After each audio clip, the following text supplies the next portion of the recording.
नमस्कार, मैं हूं ओम त्रिवेदी और आप देख रहे हैं प्रदेश 22 न्यूज, खबरों की तह तक। आज यहाँ पर इसीलिए निषाद राज की इस परंपरा के प्रति कृतज्ञता ज्ञापित करने के लिए प्रयागराज को फिर से 580 करोड़ रुपए की परियोजनाओं की सौगात हम आपको देने के लिए आए हैं। 580 करोड़ रुपए की।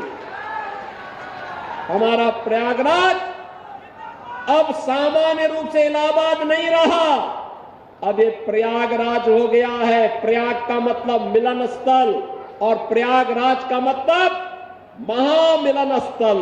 महामिलन स्थल, मां गंगा भी मिलती है, यमुना भी मिलती है, मां सरस्वती भी मिलती है, उनका मिलन तो है ही। यहां पर भगवान राम और निषाद राज का भी मिलन हुआ था।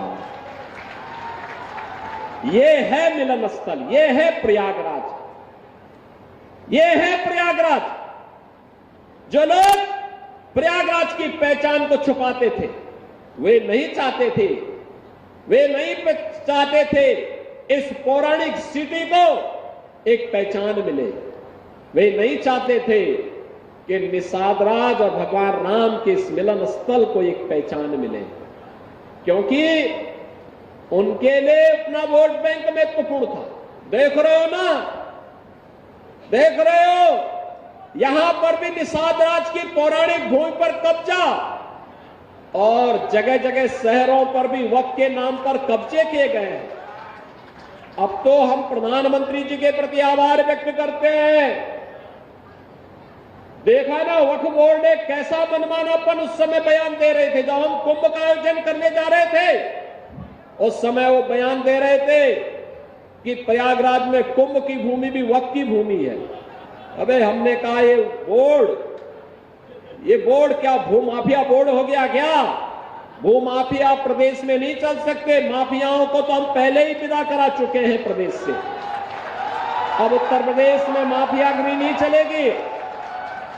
महाकुंभ भव्य और दिव्य होगा। और बहनों और भाइयों, और भव्य और दिव्य कुंभ हुआ है। हम आभारी हैं प्रधानमंत्री मोदी जी के, गृह मंत्री अमित शाह जी के, जिन्होंने वक्फ बोर्ड की मनमानी पर लगाम लगा करके वेलफेयर के कार्य के साथ ये सभी बोर्ड जुड़े।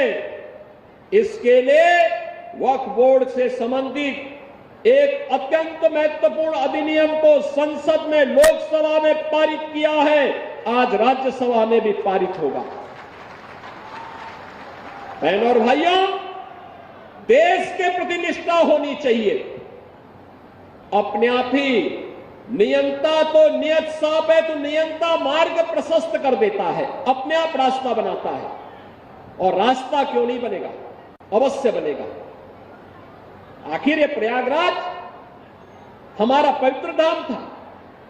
देश और दुनिया से आने वाला कोटि कोटि श्रद्धालु यहां पर आकर के श्रद्धा से सिर नवाता था। लेकिन प्रयागराज की भूमि पर यहां के माफिया कब्जा करते जा रहे थे, यहां के अस्तित्व के साथ खिलवाड़ कर रहे थे, यहां के नागरिकों के जीवन के साथ खिलवाड़ कर रहे थे।